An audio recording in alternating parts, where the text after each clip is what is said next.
Good morning my dear students हमने P N junction diode के बारे में पढ़ लिया था। आज हमने देखना है कि पीएन जंक्शन है उसकी फॉरवर्ड बाइसिंग कैसे होती है और उसका मतलब क्या है, और रिवर्स बाइसिंग कैसे होती है उसका मतलब क्या है, और उसके अंदर हम फिर उसके वोल्टेज एंड करंट के बीच में ग्राफ्स बनाएंगे। तो सबसे पहले forward biasing of PN junction diode.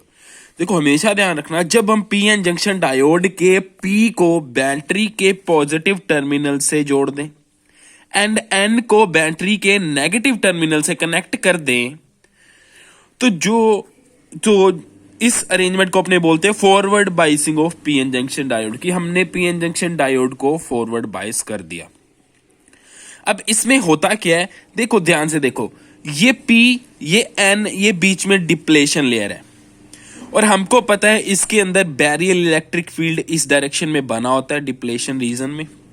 मैंने क्या किया, जैसे ही इसकी फॉरवर्ड बाइसिंग की, पी को बैटरी के पॉजिटिव से, एन को बैटरी के नेगेटिव से कनेक्ट कर दिया, तो क्या होगा, जो बैटरी का ये क्योंकि पॉजिटिव है तो यहां पे पॉजिटिव पोटेंशियल अपीयर होगा, और ये क्योंकि नेगेटिव है तो यहाँ पे ये वाला जो एंड है ये नेगेटिव पोटेंशियल पे होगा।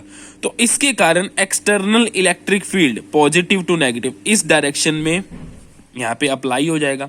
साफ देखने पे पता लग रहा है कि जो एक्सटर्नल इलेक्ट्रिक फील्ड है वो बैरियर इलेक्ट्रिक फील्ड को अपोज कर रहा है। इसके कारण क्या होगा, डिप्लेशन लेयर की जो थिकनेस है वो कम होने लग जाएगी। तो इसका मतलब फॉरवर्ड बाइसिंग में क्या होता है, डिप्लेशन लेयर होती है वो थिन होने लग जाती है।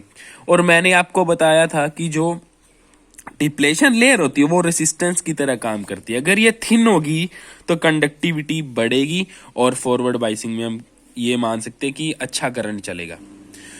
तो अब देखो करंट कैसे चलेगा, क्योंकि ये बैटरी का पॉजिटिव है, इधर ज्यादा होल्स होते हैं, तो पॉजिटिव पॉजिटिव को रिपेल करेंगे, होल्स को रिपल्शन मिलेगा, तो वो इस डिप्लेशन लेयर को पार करने की टेंडेंसी रखेंगे। सिमिलरली नेगेटिव एन से कनेक्टेड है, तो यहाँ पे मेजॉरिटी चार्ज कैरियर्स इलेक्ट्रॉन्स है, तो इलेक्ट्रॉन्स नेगेटिव से रिपेल होंगे, वो भी क्या करेंगे, डिप्लेशन लेयर को पार करने की टेंडेंसी रखेंगे। हम क्या करेंगे, धीरे धीरे जैसे बैटरी की वोल्टेज बढ़ाते जाएंगे, क्योंकि चेंजिंग बैटरी है ना। जब एक्सटर्नल इलेक्ट्रिक फील्ड की वैल्यू बैरियर इलेक्ट्रिक फील्ड से ज्यादा हो जाएगी, तो क्या होगा, ये जो बैरियर इलेक्ट्रिक फील्ड है फिर वो होल्स को डिफ्यूज होने से रोक नहीं पाएगा। तो होल्स है वो पी से एन की तरफ एंड इलेक्ट्रॉन्स एन से पी की तरफ जाने लगेंगे, चार्ज कैरियर्स चलेंगे तो करंट चलेगा। तो इस पूरे सर्किट में करंट चलने लगता है, जो मिली एम्पियर के ऑर्डर का होता है, मतलब 10⁻³ एम्पियर के ऑर्डर का होता है। 2 milli ampere, 3 milli ampere, 5 milli ampere, 10 milli ampere, ऐसे मिली एम्पियर के ऑर्डर का करंट चलने लग जाता है। तो इस तरह से फॉरवर्ड बाइसिंग हम इसकी स्टडी करते हैं, ग्राफ्स भी बनाएंगे, वो आगे नेक्स्ट टॉपिक है। इसमें सबसे इंपॉर्टेंट बात ध्यान रखने वाली कौन सी है, डिप्लेशन लेयर की थिकनेस कम हो जाती है, क्योंकि external electric field barrier electric field को अपोज करता है, तो नेट इलेक्ट्रिक फील्ड घटेगा ही ना, दोनों अपोजिट डायरेक्शन में। और बैरियर पोटेंशियल डिफरेंस भी घटेगा, क्योंकि हमको पता है ये क्या नाम, V इक्वल्स टू क्या होता है, E/D, है ना, सॉरी, E इक्वल्स टू क्या होता है, V/D, पोटेंशियल डिफरेंस अपॉन ये जो डिस्टेंस होगी या डिप्लेशन लेयर की जो थिकनेस होगी। कैपेसिटर में ये फॉर्मूला हमने पढ़ा हुआ है, V/D। तो अगर E की वैल्यू घटेगी, नेट इलेक्ट्रिक फील्ड घटेगा, तो V बैरियर पोटेंशियल डिफरेंस भी घटेगा।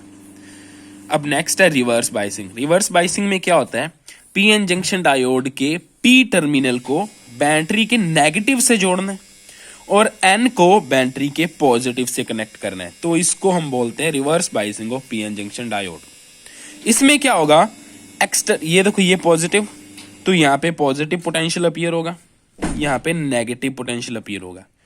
तो जो एक्सटर्नल इलेक्ट्रिक फील्ड है उसकी डायरेक्शन किस तरफ होगी, इस तरफ। एक्सटर्नल इलेक्ट्रिक फील्ड इस तरफ है, और बैरियर इलेक्ट्रिक फील्ड वो भी इस तरफ ही होता है। तो इसका मतलब ये दोनों इलेक्ट्रिक फील्ड सेम डायरेक्शन में है, तो दोनों ऐड होंगे, ठीक है। तो बैरियर इलेक्ट्रिक फील्ड एक तरह से और स्ट्रॉन्ग हो जाएगा, बैरियर पोटेंशियल डिफरेंस भी और स्ट्रॉन्ग हो जाएगा, जिससे डिप्लेशन लेयर और स्ट्रॉन्ग होगी, डिप्लेशन लेयर थिक हो जाएगी, इसकी थिकनेस बढ़ जाएगी। तो इससे हमें पता लगता है जब हम रिवर्स बाइस करते हैं पीएन जंक्शन डायोड को, तो थिकनेस बढ़ती है डिप्लेशन लेयर की, थिकनेस बढ़ेगी मतलब रेसिस्टेंस इंक्रीज हो गया, रेसिस्टेंस इंक्रीज हो गया तो इसमें करंट बहुत ही कम चलेगा, माइक्रो एम्पियर के ऑर्डर का चलेगा, मतलब 10⁻⁻⁻6 के ऑर्डर का, एम्पियर के ऑर्डर का। उसमें 10⁻⁻3 था, तो मतलब पहले से 1000 टाइम्स कम हो चुका है करंट रिवर्स बायस करते ही। अब आगे का मैकेनिज्म सुनो कि अब इसमें चार्ज कैरियर्स कैसे चलेंगे। देखो ये बैटरी का नेगेटिव है, ये पी से कनेक्टेड है। अब पी में ज्यादा तो होल्स हैं, इलेक्ट्रॉन्स बहुत ही कम होते हैं इसमें, तो बहुत ही कम इलेक्ट्रॉन्स है, वो जो बहुत कम इलेक्ट्रॉन्स है वो नेगेटिव से रिपेल होके जंक्शन को पार करने की टेंडेंसी रखेंगे।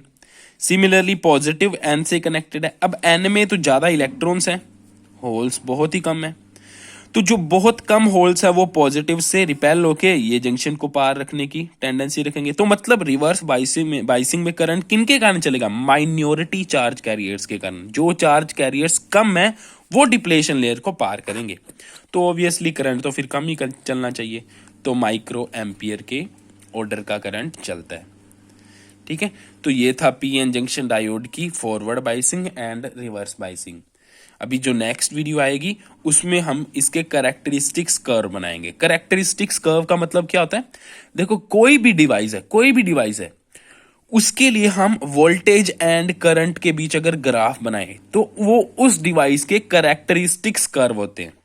अब जैसे मुझे पीएन जंक्शन डायोड के बनाने हैं तो मैं देखूंगा कि पीएन जंक्शन डायोड के ऊपर मैंने कितना पोटेंशियल अप्लाई किया और उसमें कितना करंट चला, उनके बीच में अगर मैं ग्राफ बनाऊंगा तो उसको बोलूंगा characteristics curve for PN junction diode. Obviously इसमें दो कन्फिग्रेशंस हमने पढ़ी हैं, तो दो ही इसमें हम कैरेक्टरिस्टिक्स कर्व बनाएंगे, एक फॉरवर्ड बायस कॉन्फ़िगरेशन के लिए, एक रिवर्स बायस कॉन्फ़िगरेशन के लिए। पहले फॉरवर्ड बायस लगाएंगे, वोल्टेज एंड करंट के बीच ग्राफ बनाएंगे, फिर रिवर्स बायस लगाएंगे, वोल्टेज एंड करंट के बीच में ग्राफ बनाएंगे। तो वो देखते हैं अभी।